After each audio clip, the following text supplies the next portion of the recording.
All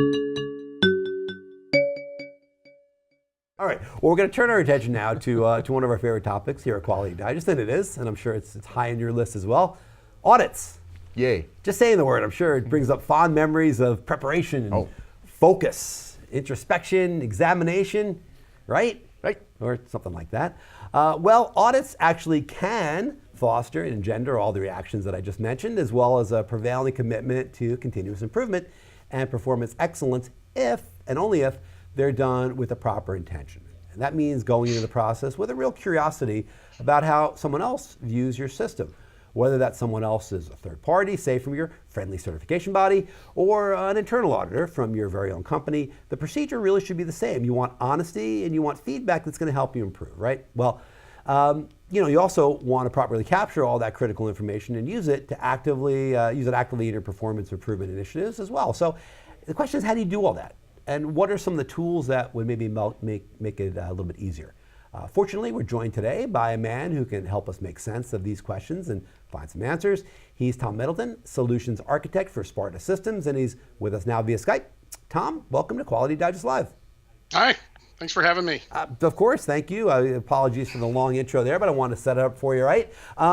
You wrote an article for us this week, and it was called The Most Important Questions to Ask About Your Audit Program. That's probably a pretty good place to start. So what are some of those specific questions other than the general ones that I just mentioned above?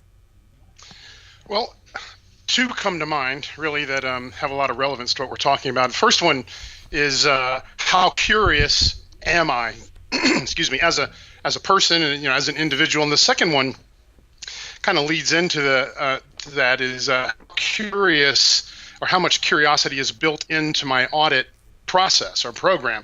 And as an auditor, do I really have a desire to learn about the management system or process that I'm auditing? Being authentically curious really puts a person on the right path to delivering a value-added audit to your customer. I just heard you mention the value-added audit, and as a third-party auditor, we were always looking for ways to make our audits value added. So whether that customer is your organization's executive leadership or someone else, if I'm just going through the motions of like collecting data and talking to people along time-worn paths and doing the same thing at every audit, I'm not sure that I'm myself up to really learn anything that can help my organization achieve its objectives. And that second question is how curious or how much curiosity is built into my audit process. Is my audit program set up to capture audit information in a way that can be used or can be useful later? A lot of times the information gained in an audit, including the positive stuff, there's a lot of positive stuff that comes out of an audit. It's not just about where we're going wrong and what we're doing wrong and writing nonconformances. That kind of stuff gets relegated to a binder somewhere or a box or a cabinet. And the only information that really gets reviewed or disseminated is the negative stuff or the nonconformances. And there's a lot more information that goes into the output, if you will, of that would be useful to an organization. Well, you mentioned curiosity a lot, Tom, but that's a different perspective, I think, than the one most folks have when their QMS is being audited. I got a feeling many just want to get through the audit and find a way to pass. Yeah. But what do we lose when we focus so narrowly on simply passing the audit and getting it over with? Yeah, or getting it over with. When I was a third-party auditor, we used to kind of have a joke about, my favorite day of the audit is the last day of the audit. So, we're not exempt from that, even as auditors, from that kind of thinking. So, and that's a great question. The first thing that comes to mind when I think about what we lose by just focusing on that narrow bandwidth, of passing the audit or getting done with the audit is perspective.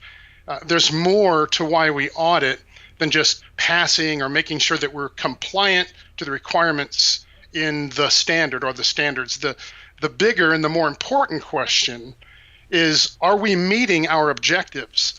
The people that we're auditing that are responsible for the day-to-day success of an organization or an enterprise. They're interested in more than whether or not they're compliant to the ISO standard or the FDA regulations, although that's important and they know it. They want to know if the business is headed in the right direction. Where's their company or their enterprise vulnerable to regulatory actions, for instance? Or where is the company, where they're exceeding? Are these tasks moving us forward in a timely direction? And you might see a theme there that enterprise leaders and even mid-market leaders, when they're running a company, they want to know, are we making progress towards our goals? Are we, it's an overused term these days, but are we winning? Are we making the social impact that we want to make? These are the things they're concerned about. Something else that we can lose is a sense of mission or purpose, and if I could be so bold as to say, a sense of adventure in our everyday work. Curiosity in auditing can sure open a door to making real change. If we're just interested in passing the audit, auditors can miss things that can be hidden from someone who's just going through the motions. Curiosity about how things work and maybe how people think can take you in directions and provide value that hadn't been seen before. But I guess with that whole idea of curiosity, there comes kind of a warning to keep your curiosity credible. Curiosity that turns into just snooping around because you can, that can actually damage your credibility as well as your objectivity. So when I think about adventure or going on a hike somewhere, you're walking along some unfamiliar pathways, you want to be sure that you want to be careful about where you're walking and what you're walking into. And so, there's some caution there about being curious. You want to, I'm kind of jonesing on that, keeping your curiosity credible. You always want to do that. Well, Tom, you guys, in the interest of full disclosure, Sparta Systems, you guys offer automated systems to help with some of this management we're talking about here. But some might say, well, automated systems are great, but we're doing just fine with email or with spreadsheets or even documents and binders. So talk a little bit about what automation can get you real quickly in this process. Yeah, sure. And I can tell you that a competent and curious auditor is not going to take very long in your management system to show you that the devil's in the details. And I'll tell you, to be honest, and I know this from experience, some of the most frustrating nonconformances you can get in an audit are those nonconformances that get issued against detail stuff like, did the audit plan and schedule get reviewed and approved on time and by the right people? Were corrective actions issued in a timely manner after the audit was completed?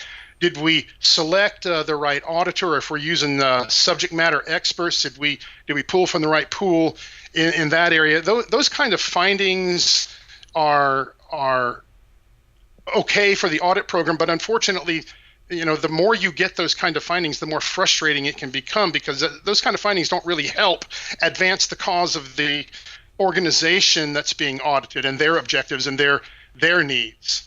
So an automated system for audits can do things like monitor assigned tasks, like review and approval, task completion and timing, as well as they can also issue notifications and alerts that if you're using just a paper system, that kind of stuff can get lost, to be quite honest, or overlooked while it's sitting in a folder or a binder or a cabinet somewhere.